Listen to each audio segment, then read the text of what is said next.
So my manager asked me last month, when can you have this ready? And I panicked and said, maybe Friday? I will try. Oh no, maybe. And I'll try in the same sentence. That's a double commitment killer.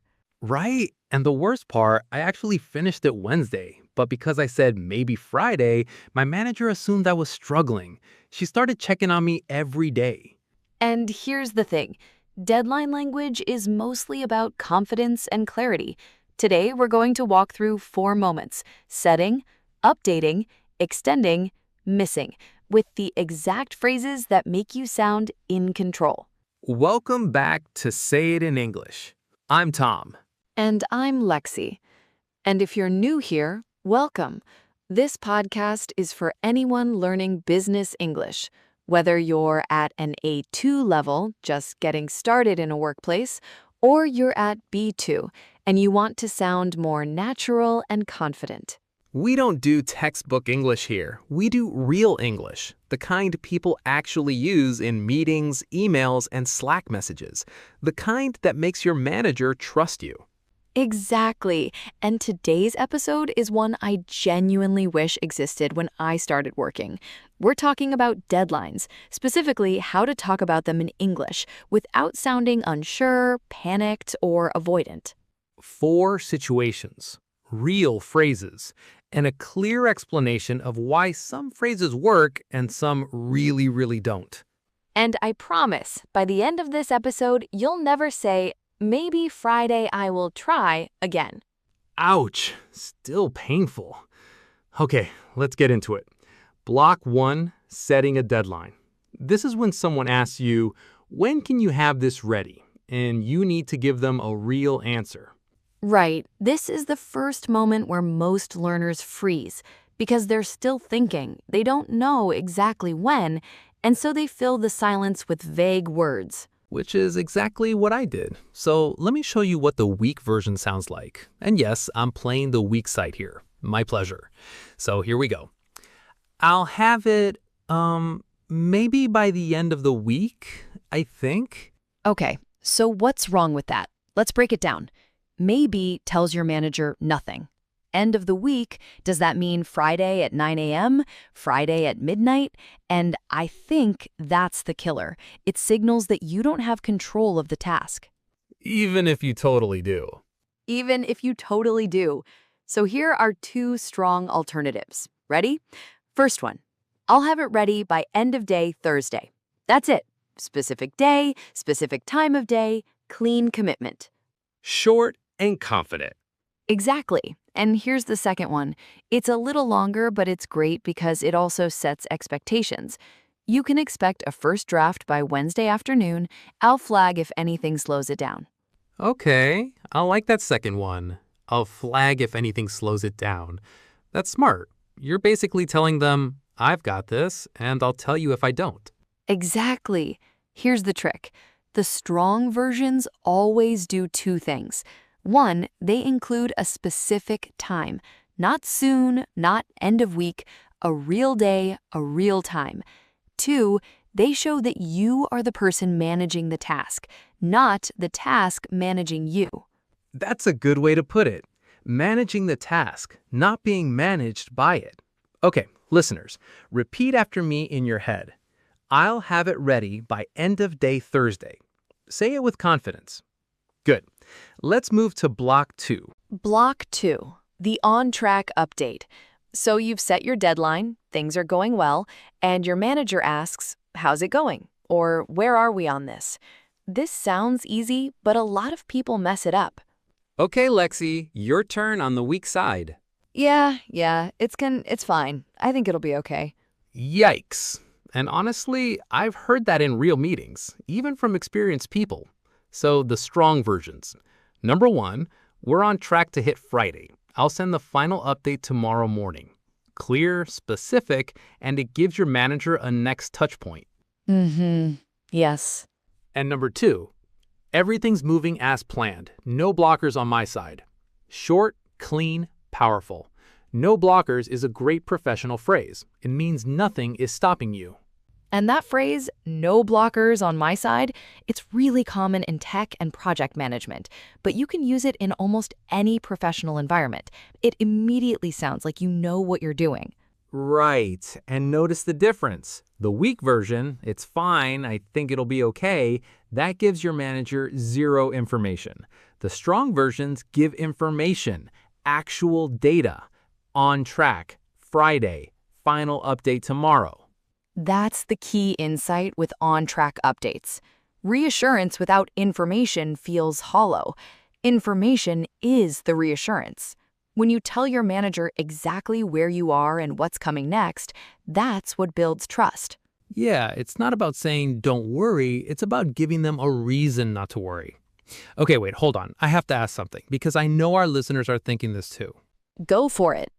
But what if I genuinely don't know when I can finish? Like, what if the task is unclear or there are too many unknowns?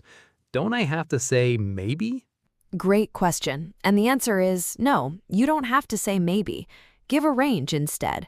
Something like, sometime between Wednesday and Friday, I'll confirm tomorrow. You're still committing just to a window. That's way stronger than a maybe. A range, not a maybe. I love that. Because maybe means I haven't thought about it, but a range means I have thought about it. Here's my best estimate, and I'll give you a firm answer soon. That's confident. That's professional. Okay, listeners, write that down. Give a range, not a maybe. That one sentence could change how your manager sees you. All right, block 3. This one makes people sweat. It really does. Block 3, asking for an extension. And here's the trick. Asking for an extension isn't a failure. It's project management. The phrase has to sound like you are managing the deadline, not running from it. That's such an important reframe. And I'm going to play the weak side this time, because I want you to hear exactly what panic sounds like in English, because it sounds the same in any language, honestly. I'm so sorry. I don't think I can make it. I'm really sorry. Maybe could I have more time? Ooh, yeah, the repetition of I'm so sorry, that's the giveaway. Over-apologizing makes people think the situation is worse than it is. Exactly. Okay, Tom, give us the upgrades. Right. I want to flag that I'll need an extra day on this. Could we push to Friday morning? Notice you're flagging it early, you're specific about how much time you need, and you're suggesting the new deadline yourself. To make sure the quality holds, I'd like to extend the deadline by 24 hours. Does that work? And look, that phrase, to make sure the quality holds, is doing a lot of work there. You're framing the extension as being for their benefit, not just yours. Yes, that's it exactly. You're saying, I'm not asking for more time because I'm lost. I'm asking because I want to give you something good. That completely changes how the message lands. And the tone, calm, specific, solution-oriented. No spiral of apologies. Just, here's what's happening, here's what I need, here's when I'll deliver. Done. And let's add one more tip for learners here. If you ask for an extension, always mention a specific new deadline. Don't just say, can I have more time? That forces your manager to do the thinking. You do the thinking. Propose the new date yourself. Right. You stay in control of the timeline. You're the project manager of your own work. Okay, block 4, the hardest one. Missing a deadline. The hardest one, but also the most important one to get right. Because everyone misses a deadline at some point. What separates good professionals from great ones is how they communicate it. All right, weak side, that's me again. Here's what avoidance sounds like.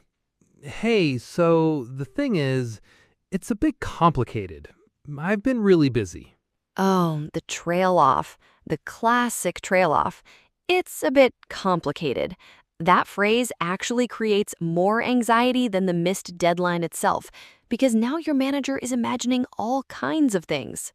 Yeah, the silence and vagueness fills up with fear. Exactly. So here are the strong alternatives. Strong version 1. I want to be upfront. I won't make today's deadline. Here's where I am and when I'll deliver. Short, honest, and it ends with a commitment. That's the structure. And the phrase, I want to be upfront, that's doing a lot of heavy lifting there. It signals honesty. It says, I'm not hiding, I'm coming to you directly. Totally. Quick heads up, the report is running behind. I'll have it on your desk by Tuesday morning. Quick heads up is a very natural, professional phrase for giving someone a fast, important piece of information. It's not dramatic, it's direct. Running behind is great too. It's softer than I failed or I missed it, but it's still honest. And I'll have it on your desk by Tuesday morning, that's your recovery commitment. That's you taking ownership. And I want to say something to our learners here because this is important. Honesty plus specificity equals trust. It does not equal failure.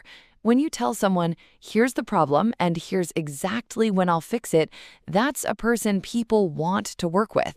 Right, the avoidance is what destroys trust, not the missed deadline itself. Exactly, because when you disappear or go vague, your manager's brain goes to the worst place. But when you communicate clearly, you're still the reliable person. You just hit a bump.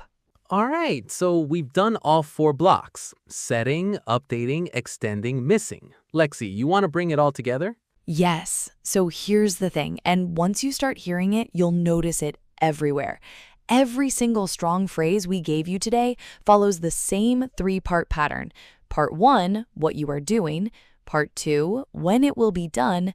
Part 3, what to expect if anything changes. Right, let's test that. I'll have it ready by end of day Thursday. What am I doing? Having it ready. When? End of day Thursday. What if something changes? You flag it. Exactly. I want to be upfront. I won't make today's deadline. Here's where I am and when I'll deliver. What are you doing? Being upfront about a miss. When will it be done? You tell them. What to expect? A delivery time. Same pattern. So basically, every time you talk about a deadline, you need to answer those 3 questions in your head before you speak. What am I doing? When will it be done? What happens if something changes? That's the formula. And once it clicks, and it will, you'll feel so much more confident in those conversations. You won't freeze. You won't trail off. You'll just answer. And you'll definitely not say, maybe Friday? I will try. I really wish I'd had this episode before that meeting. My manager still kind of looks at me funny. Before we close out the lesson, we've got a few bonus phrases for you. Ones that didn't fit neatly into the 4 blocks, but come up constantly in real workplaces. These are quick ones. Let's run through them together. She'll come around. But honestly, that's exactly why we make this podcast, because no one teaches you this stuff in school. You learn it the hard way or you learn it here. First one, I'll keep you posted. Use this when a task is still in progress and you want your manager to know that updates are coming. For example, I'm still working through the data, I'll keep you posted. It's short, it's reliable, and it signals that you're on it without overpromising. Learn it here. Fewer embarrassing moments at work. Just looping you in. This is a soft, low-pressure way to share a deadline update without necessarily needing a response. Something like, just looping you in, the report is on track for Thursday. It's casual, but it still sounds completely professional. Exactly. And to our listeners, wherever you are in your English journey, please know that sounding professional in a second language is genuinely hard, and you're doing the work. That counts for a lot. And third, I wanted to touch base on this. This one works when you need to gently check in on a timeline, yours or someone else's. Like, I wanted to touch base on the deadline. Are we still aiming for end of week? It's warm, it's direct, and it doesn't feel pushy at all. Before we go, we want to hear from you. Have you ever been in a moment like my maybe Friday situation? What happened? Leave a comment below. We read them all, and honestly, some of your stories are better than anything we could write. So those 3, I'll keep you posted, just looping you in, and I wanted to touch base. Write those down. They're easy to remember, they sound natural even at intermediate levels, and you can start using them in your very next email or Slack message. And if this episode helped you, hit subscribe and tap that bell so you never miss a new one. We drop new episodes every week, and each one is built around real situations you'll face at work. And here's something worth remembering. Every phrase we've shared today works in writing too, not just in spoken conversation. Whether you're in a meeting, sending a Slack message, or drafting an email, this language holds up. So don't limit yourself to thinking of these as only speaking phrases. Use them everywhere. Your English is growing every single time you listen. Don't stop now. That's a really important point. And if you're someone who finds speaking under pressure difficult, try this. Next time you need to give a deadline update, write out your message first using these phrases. Then say it out loud. Practice a sentence before the meeting. It sounds simple, but a lot of fluency is built exactly that way. You build the muscle in writing, and then it shows up in your voice. Thanks for spending this time with us. I'm Lexi. And I'm Tom. See you in the next episode. Bye.